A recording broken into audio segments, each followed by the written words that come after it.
Will the union budget continue to provide subsidies for your electric vehicles? Now the union budget is finally upon us, and generally the government has their hands tied due to fiscal pressure, but that's not the case this time.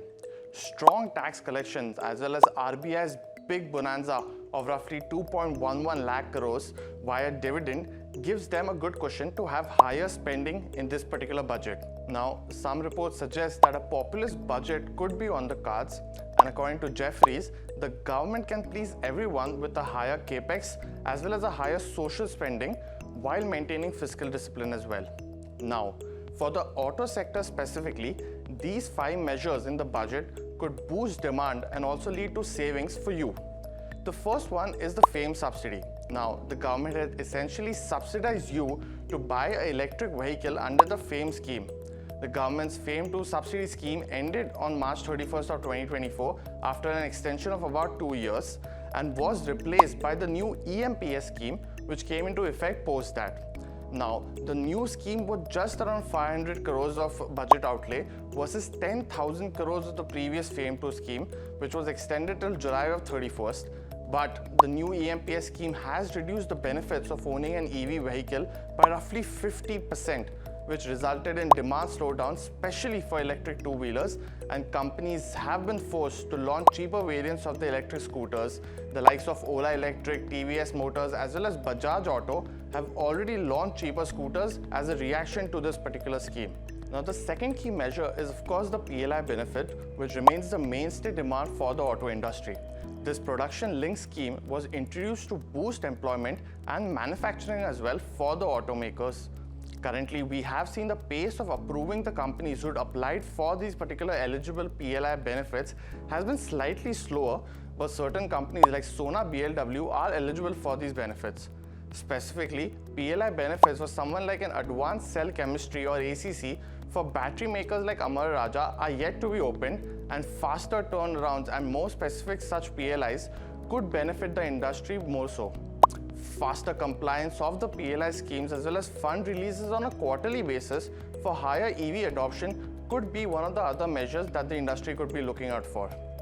Now, the third key development at the start of the year which we saw was that the government had approved the new EV policy, paving the way of the likes of Tesla to come in India and invest as well as manufacture the vehicles here. Initially, the scheme will allow imports at a lower custom duty of just 15% versus 75% previously. While we haven't seen an update on this particular scheme after the particular announcement, any update and addition of benefits for local players also who are investing in the EVs ecosystem, the likes of Tata Motors as well as Maruti Suzuki, for capacity expansion as well as other key benefits for battery manufacturing would be key. There has also been speculation of domestic companies such as Tata Motors and Mahindra asking for benefits for setting up this EV capacity as well, and they already sell the EV vehicles in India. Custom duty increases on auto parts like tires as well as advanced battery is the fourth key measure which will be important to look out for. This will also help domestic companies better compete versus international peers who operate right here in India.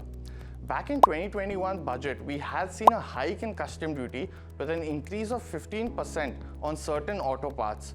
The move was very advantageous for domestic manufacturers and a key disadvantage for vehicles that are assembled as a completely knocked down unit right here in India. Custom duty exemption was also extended for import of capital goods and machinery which are needed to manufacture lithium-ion battery cells in India and specifically for electric vehicles. The Union Budget 2023 eliminated any kind of custom duty on capital goods and machinery to introduce lithium-ion batteries for the EV vehicles in India. Now, according to reports, this particular action will definitely lower the price of electric vehicles in the nation. And finally, when we look at the implementation of scrappage policy, which is the fifth point, with rigor, particularly for older trucks as well as buses, will be one of the key measures to look out for. Scrapping of old vehicles, which was in line with what the budget had estimated for 2021 and 22, on the policy of car scrapping, the minister has said that she will set aside money for central government's 20-year-old vehicles, which will essentially be scrapped. She said that states would receive assistance in upgrading the outdated cars as well as ambulances, and we have seen that starting 1st June, fitness tests for scrappage of other commercial vehicle as well as passenger vehicles have started to consider eligibility of benefits which are received under the scrapping policy. Now, the reason that the scrappage policy is important is it also paves the way for new vehicles to be sold. Some impetus and focus on implementation while increasing benefits under the scheme could be very critical.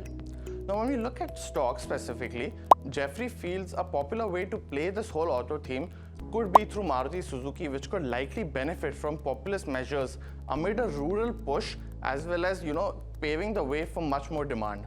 Anand Rathi is also betting on players such as TVS Motors as well as Ashok Leyland among the auto pack and sees benefits of these particular measures for these two companies. So, what do you think of these measures and what will you be watching out for in this budget for the auto sector? Let us know in the comments below and stay tuned to NDTV Profit for more budget related coverage.